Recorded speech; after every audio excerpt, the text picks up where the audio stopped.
اور میں مکہ کے جس طرح حضرت ابو طالب نے ہمیں تاریخ اسلام یہی تو سکھاتی ہے کہ ہر دور میں مشکلات بھی تھیں، سختیاں بھی تھیں، کہیں ہر چیز اوپن تھی، کہیں چیز سخت تھی، مگر اسلام کی نصرت سے پیچھے نہیں ہٹے لوگ۔ خوب ہم ہر جگہ، ہر ملک میں، دنیا کے ہر خطے میں الگ الگ سسٹم ہے، الگ الگ نظام ہے، خوب وہاں پر رہتے ہوئے ہم اسلام کے لیے کیا کر رہے ہیں؟ میں فردی طور پر اسلام کے لیے کیا کر رہا ہوں؟ آج آپ حضرت ابو طالب علیہ السلام کی وفات کے لیے آئے ہیں۔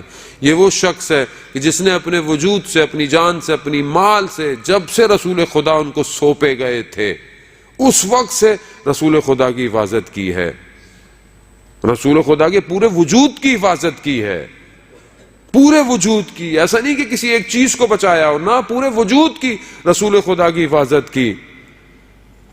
اپنے کاروبار تجارت کے سلسلے میں شام جا رہے ہیں، رستے میں جب ایک مسیح کے پاس سے گزرے، جب اس نے دیکھا دور سے کہیں کوئی کاروان ہے کہ جس کے اوپر بادل کا سایہ ساتھ ساتھ چل رہا ہے، اس نے سب کو دعوت پہ بلایا اپنے چرچ میں کہ یہاں کھانے آئے۔ جب سب آ گئے تو ان کو چھوڑ دیا، ان کو نہیں لے کر آئے۔ تو یہ سب جب آ گئے بڑے بڑے لوگ، تو اس نے دیکھا کہ بادل نہیں ہلا اپنی جگہ سے۔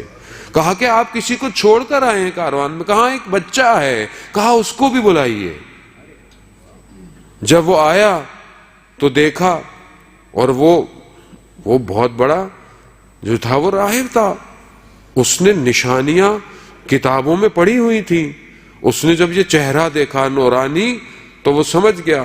وہ الگ سے ایک کمرے میں لے کر گیا حضرت ابو طالب کے ساتھ، اور جا کر مہر نبوت کو دیکھا اس نے۔ اللہم صلی علی محمد وآلہ۔ تو کیا کہا حضرت ابو طالب سے؟ کہ کہا کہ اس کو یہیں سے واپس لے جائے، کیونکہ اس کے چہرے اور اس کی ساری نشانیاں جو بتا رہی ہیں، اور دشمن پہلے سے انتظار کر رہا ہے، دشمن انتظار کر رہا ہے۔ یہ جو نور تھا جو حضرت ابراہیم کی اولاد سے حضرت عبد المطلب تک، اور پھر حضرت عبداللہ، اور پھر رسول خدا تک آیا، اس وقت لوگوں نے آسمان سے اس نور کو آتے ہوئے دیکھا تھا۔ وہ انتظار میں تھے، وہ اس انتظار میں تھے کہ یہ نبی ہمارے قوم میں آئے گا۔ نہیں آیا۔ جب نہیں آیا تو ان سے تو برداشت نہیں ہونا تھا، تو کہا کہ اس کو واپس لے جائیں۔ وہاں پر حضرت ابو طالب نے اپنا سب کچھ چھوڑا اور اپنے بھتیجے کو واپس لے کر گئے۔ ایسے نہیں آسان زندگی کے مراحل کو گزارنا اسلام کی خاطر۔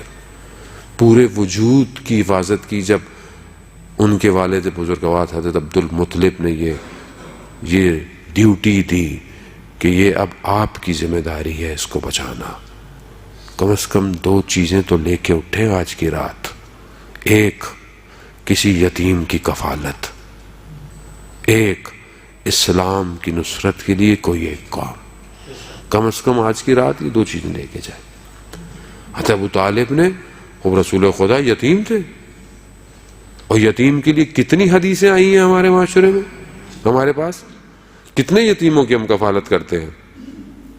ہمارے اپنے خاندان میں کئی یتیم ہوں گے، ہمارے اطراف میں کئی یتیم ہوں گے، ہمارے ہمسائے میں کئی یتیم ہوں گے، نہیں تو معاشرے میں آپ کے سامنے ہے۔ کتنوں کے سر پہ ہم نے آج تک ہاتھ پھیرا؟ جبکہ یتیم کے ہاتھ سر پر پھیرنا، جتنے اس کے سر پر بال ہیں اتنا انسان جہنم کی آگ سے محفوظ ہو جاتا ہے۔